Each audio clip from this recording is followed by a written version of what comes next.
how to make him addicted to you. So this video is going to reveal how to make a man addicted to you. What do I mean by addicted? Addicted in a normal way where he's excited about you and attracted to you, not some kind of weird, creepy, addiction. So these core elements that I'm going to give you will help bypass any roadblocks and also make you stand out in his mind. So when you know these things, you will be in a very good position, especially the drive magnet, and it's going to make you irreplaceable in his mind. So, hey, it's Erin, your personal love expert, back again on the channel where we make men make sense. VixenDaily.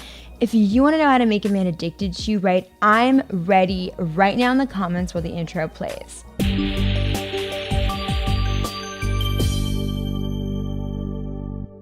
This video has been requested so many times, so I hope that you guys enjoy. But before we dive into today's video, I have a very small favor to ask. If you like this video, any of my videos, or anything about me, what I'm wearing, if you like dating advice, leave me a like, a thumbs up, give me a like, share, subscribe, tell people all about it. So, as a dating coach and love coach, this topic is always a good one to cover. How do you make a man feel like he needs you? Well, first, you have to understand that men want to be winners in the world, and they want to be seen as winners in the world. So they tend to not really open up. They tend to shut down emotionally. They don't really want to discuss things that can make them seem weak, because that's going to kind of go against what makes them feel like a winner. But the irony here is that in order to really bypass that roadblock that so many men have and feel like a real winner, like a respected man that's understood, who is a, fully evolved man, he needs somebody kind of in his corner to be that, silent encouragement almost. Yet they cannot make him feel like he's being undermined either. So it's tricky. Men just don't end up opening up most of the time because they don't really want to deal with the aftermath of seeming weak. And it takes a very special woman who actually understands his drive and sees who he is and knows that he is not the mask he presents to society, but actually sees the real him, the woman who just sees beyond that mask. That's gonna be what you can make him feel after I describe everything I'm going to describe in this video. So it's a very powerful tool that you're going to have, and one that you really want to understand, because it's going to change everything for you when you really get what it is to see a man, to see who he is, not the mask he wears.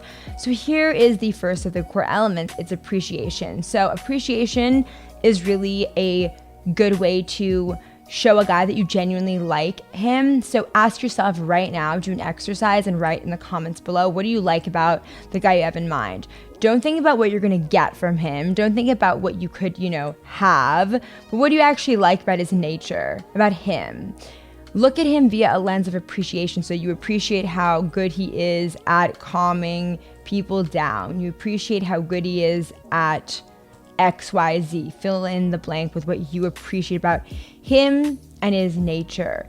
It can even be something that he makes you feel, as long as it's something that has to do with his unique nature. So it could be something like, I appreciate how calm he makes me feel because he takes charge in situations where most people wouldn't be calm.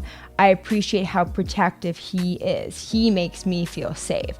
That's fine, but it has to be something where it's his strength. Like, he is a person who is calm under pressure, therefore he makes me feel calm, rather than, oh, he's my human teddy bear, he's mine, I love him because I want a boyfriend. That's kind of different. You're kind of tying his unique strength to making you feel safe.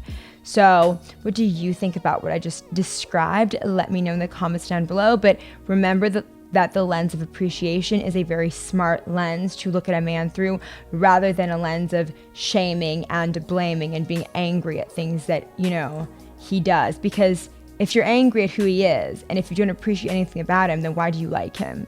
You have to ask yourself that question. Why do you then want him to reply to you? Why do you want him to be in your life? Why do you want him addicted to you if you don't even like anything about him? You might want to ask yourself that question if you're ever confused about what you appreciate about a guy that you think you like. So let me know in the comments what you do appreciate, and I will be describing respect next. So what is respect? Respect is something men need.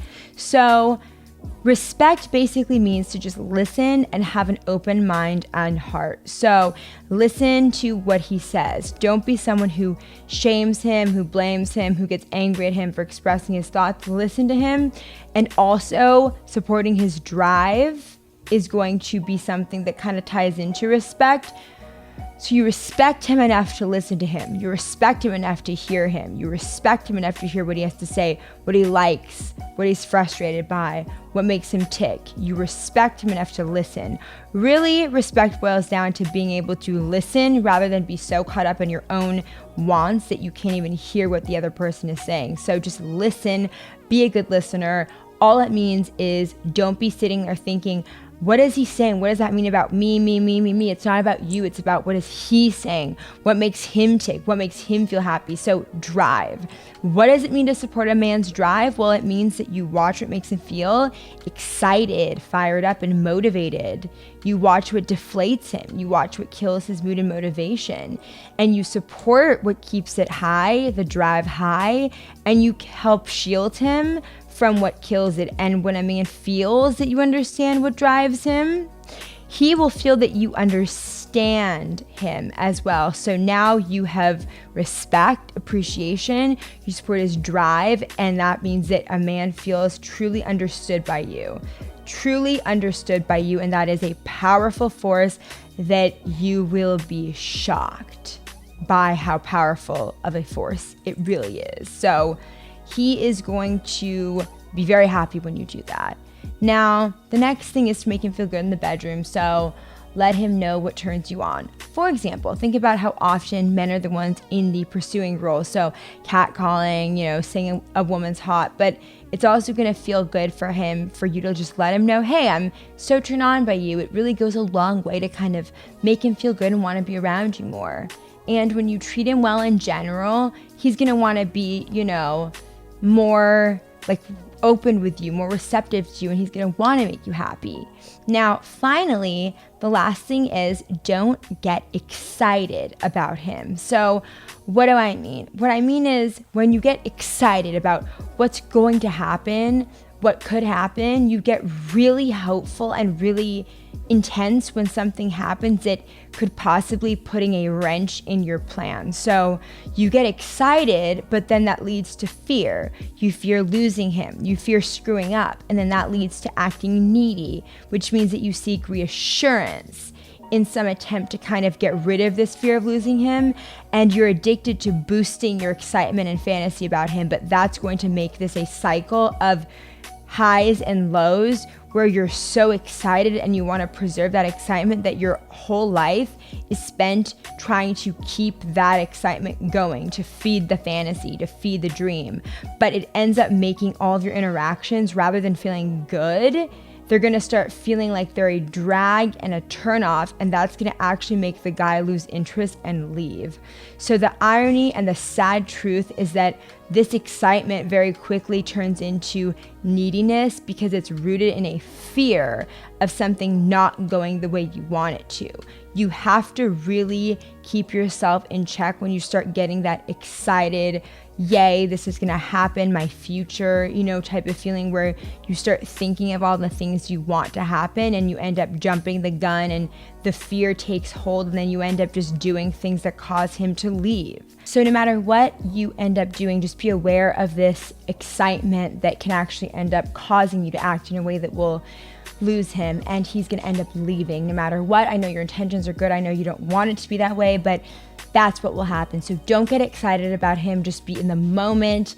Don't be thinking about what could happen, will happen, might happen. Those are all going to actually hurt you and make him leave, and then you won't even know what could have happened. So if you have any questions or comments, be sure to leave them below and I will respond as I always do. And share this video if you found it helpful, and please give it a like because it really helps me out and lets YouTube be able to recommend this video more, and subscribe for more love advice so you can get to have the love life that you really want. And I will see you next time.